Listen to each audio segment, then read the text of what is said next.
Alright, this video is for adding and subtracting with negative numbers.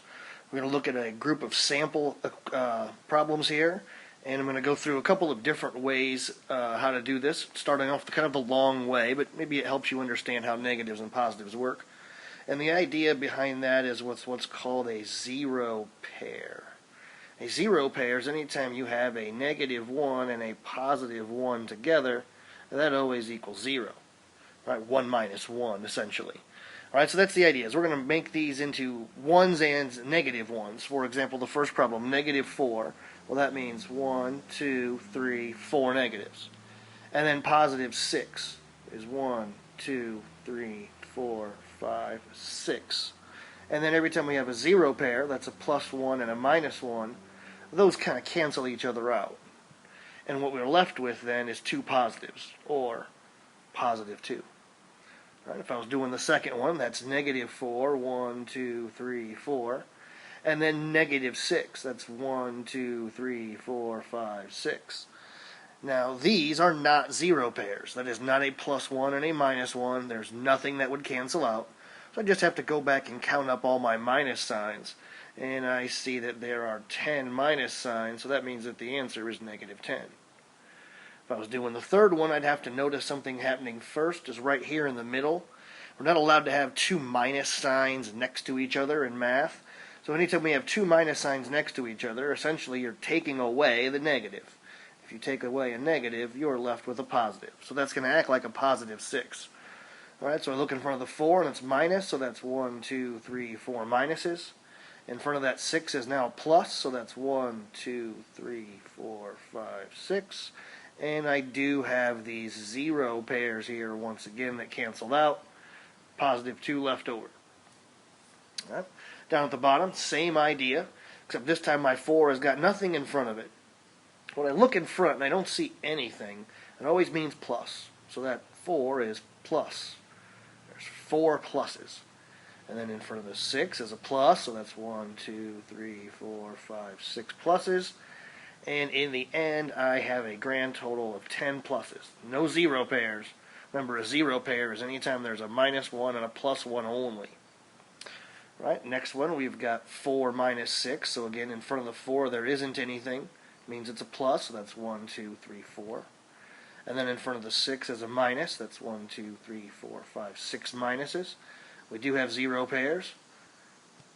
4 pairs there that matched, and in the end there's 2 minuses left over, so the answer is minus 2. And then in the last one, again, in front of that 4 is nothing, which means it's positive. 4 positives. And we have that double minus sign again. 2 minuses next to each other will act like a plus sign, because again, you're taking away the negative. And then that's 6 pluses. 2, 3, 4, 5, 6. Again, there are no zero pairs, so I just count up what's left, and the answer's 10. Now, this method works great until the numbers get too big, or you get decimals and fractions. There's got to be a shortcut or a better way. Right, so there is a pattern. Right? I use a little annotation or trick to help remind myself, and that would be SSA, which happens to be a bad word spelled backwards, and DSS. The SSA stands for same, sign, add. If the two numbers have the same sign, add them. For example, this problem right here. The two numbers had the same signs, which means there's no zero pairs. We didn't have any canceling out. So those minus signs all got added up. We added up all the minus signs, and the answer was negative 10. All right? Now, the key is when you're adding and subtracting, we always keep the sign